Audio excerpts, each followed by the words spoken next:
हे महात्मन, हे महापुरुष, मेरी विकलता, मेरी बेचैनी मुझे बहुत परेशान करती है, समाधान कीजिए। महात्मा ने पूछा, बताइए गोपी क्या परेशानी है?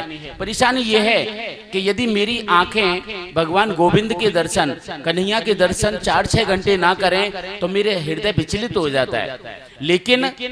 लेकिन मेरे इस देह धर्म में सबसे बड़ा जो वजन है वो मैं ग्रस्त का पालन कर रही हूँ, ग्रस्त का पालन कर रही हूँ, वो भी है और वो विकलता भी है। अब मैं कैसे करूं, क्या कैसे करना चाहिए मुझे? समाधान पूछने लगी। महात्मा ने कहा कि देखिए गोपी, आपको एक काम करना है कि तू अपने जीवन में जो भी कर्म करे, जो भी कर्म करे भगवान गोविंद को समर्पण कर दे।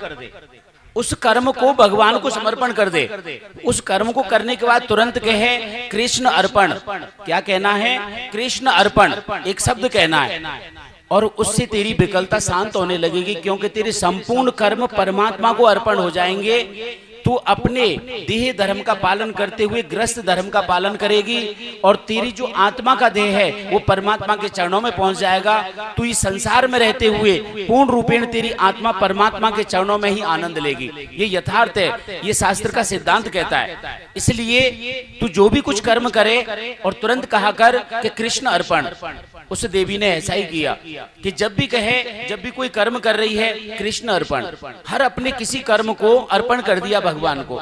जब अर्पण कर दिया, इस देवी जी की आदत बन गई कृष्ण अर्पण कहने की। और जब वो आदत प्रबल हो गई, एक दिन वो गोपी अपने घर की बुहारी करके कूड़ा लिया और कूड़ा जैसे डालने लगी, बाहर कूड़ा डालने गई और जैसे ही कूड़ा नीचे पटका और तुरंत ही बाद में कह दिया कृष्ण अर्पण। वहां होके नारद जी भगवान गोविंद के दर्शन करके, नारद जी साधारण मनुष्य के भेष में निकल के जा रहे थे। जैसे उनके कानों में आवाज गई, उसने कहा कि कृष्ण अर्पण। नारद जी नाराज हो गए, नाराज हो गई, रुष्टता हो गई। मेरे प्रभु को कूड़ा अर्पण कर रही है, मेरे गोविंद के लिए अपना घर झाड़ के लाई है, साफ करके लाई है और कूड़ा कचरा लेके और कहती है कृष्ण अर्पण।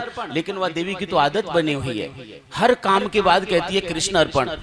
लेकिन नारद जी नाराज हो गए और ऐसे नाराज हो गए कि इसको अभी सबक सिखाता हूं। अपनी नाराजगी को दर्शाते हुए अदृश्य होके अपने तपोबल से उस देवी जी के एक थप्पड़ जड़ दिया, तेज, अच्छी तरह से गुस्सा में दिया थप्पड़ कि तू कूड़े करकट को मेरे गोविंद को अर्पण कर रही है, इसलिए इसे शिक्षा देता हूँ। भाई तुम्हारे घर में कोई बालक गलती कर रहा है तो माँ ना जड़ दे, माँ भी तो पिटाई कर दे, करे ना करे।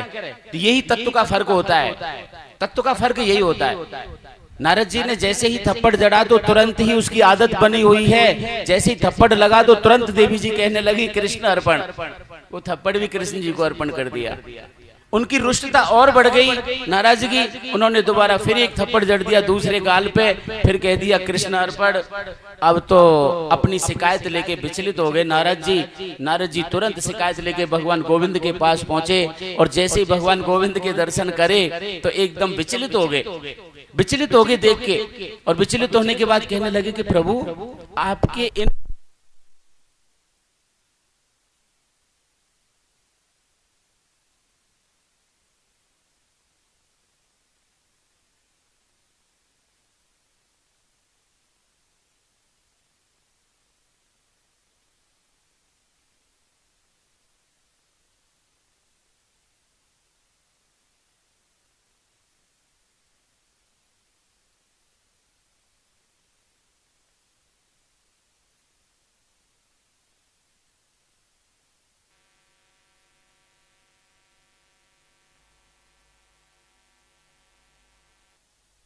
अच्छा यू भी आ गया, स्वागत करो इसका। ये कहाँ था?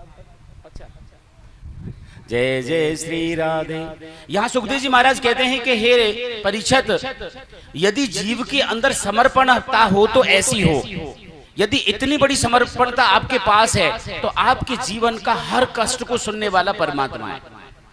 ये बिल्कुल यथार्थ है। जब हमारी बुद्धि इतना जानती है कि ये गलत है और ये सही है, ये हमें कोई दे रहा है। अब यदि छोटा सा बालक है वो तो कुछ भी उठा के ला सकता है, क्या माँ उस कुछ भी उठाने की चीजें ले लेगी? नहीं लेगी ना, माँ तो नहीं ले सकती ना। छोटा बालक है, कुछ भी उठा सकता है। छोटा बालक यहाँ छोड़ दो, चाहे गंदगी में सनी हुई कोई चप्पल जूता है, उसे उठा के अपने सिर पे धर के चल देगा और माँ को देने लगेगा, माँ ले लेगी? नहीं लेगी ना। वैसे ही हम अपने परमात्मा के सामने बालक के स्वरूप में, इसलिए यदि हमारे पास कोई गंदी चीज में भी यदि कृष्ण अर्पण जाता है तो मेरे प्रभु स्वीकार कहां कर पाएंगे। लेकिन ऐसी कोई चीज आएगी, अब थप्पड़ की क्रिया तो नारद जी की है, थप्पड़ की क्रिया तो नारद जी की है और उसकी क्रिया तो साथ ही साथ है। देवी जी ने बोला और थप्पड़ का असर पहुंच गया, कष्ट भी तो परमात्मा ही ले रहे हैं उसका।